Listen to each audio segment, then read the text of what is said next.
The medical wing of the Joint Human Research Station fell into a tense, unnatural silence as alarms signaled the arrival of an incoming alien vessel. Through reinforced viewports, the Krithian warship descended through Earth's atmosphere like a falling star, its armored hull glowing faintly as it cut through the clouds. Dr. Lena Hart stood motionless beside a cryostasis pod, her gloved hand resting against its transparent surface as if sheer will could protect what lay inside. Within the pod rested a small alien child.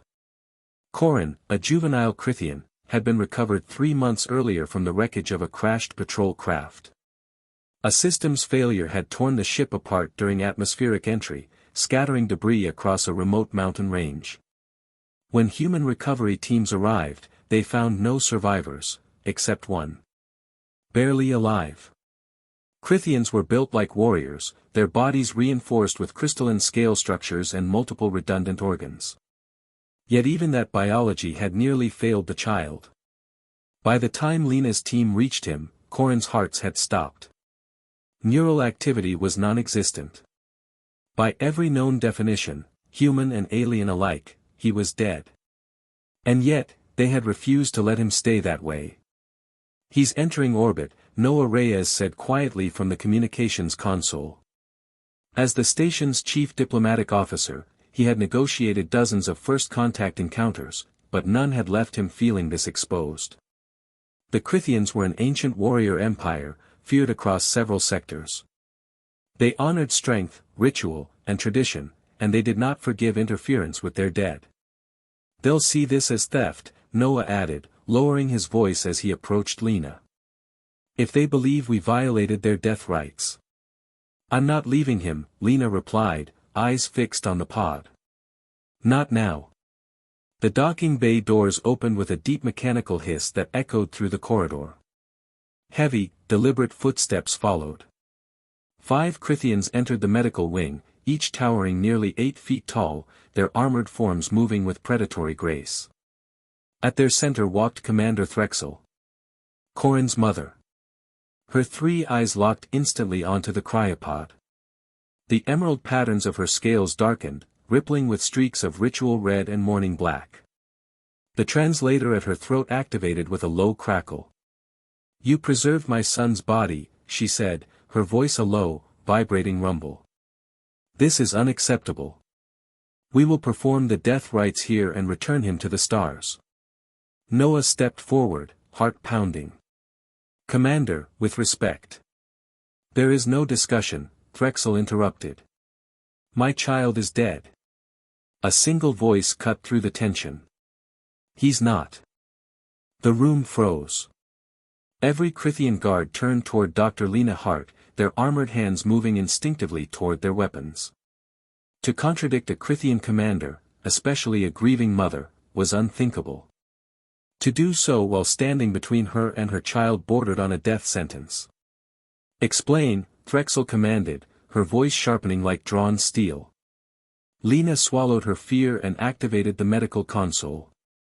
Holographic displays bloomed into the air, filling the space with rotating diagrams, neural activity maps, and cellular regeneration graphs. Faint pulses of light flickered across the projection, undeniable signs of life. "When we recovered Corin," Lena began steadily, "his hearts had stopped. Brain activity was absent. By all standards, he was clinically dead. But humans don't always accept that as the end." She shifted the display, zooming inward to a microscopic level.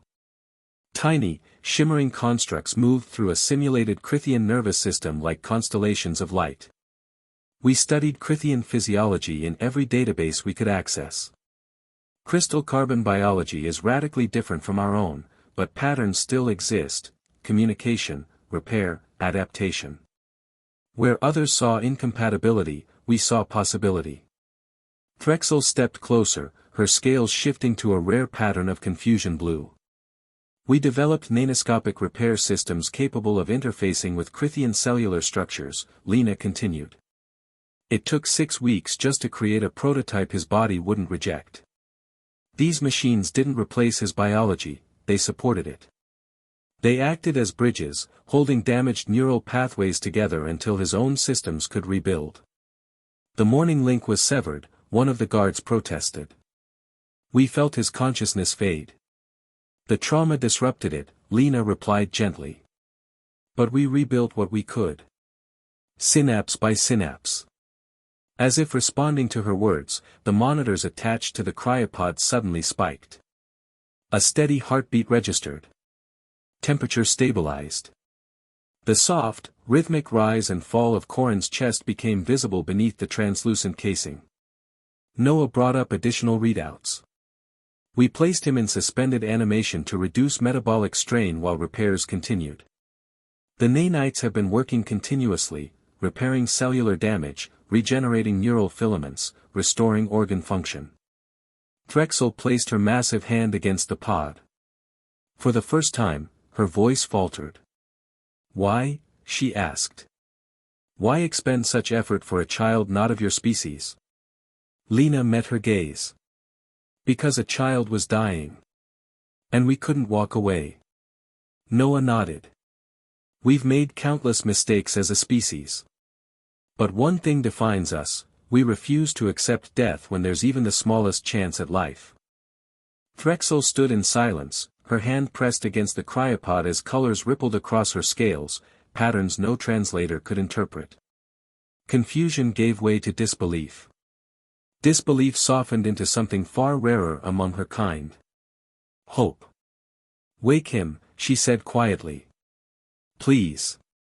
Lena nodded and initiated the revival sequence. The cryopod's internal temperature rose gradually, warming tissue that had been preserved in suspended stillness for months. Sedatives began to metabolize.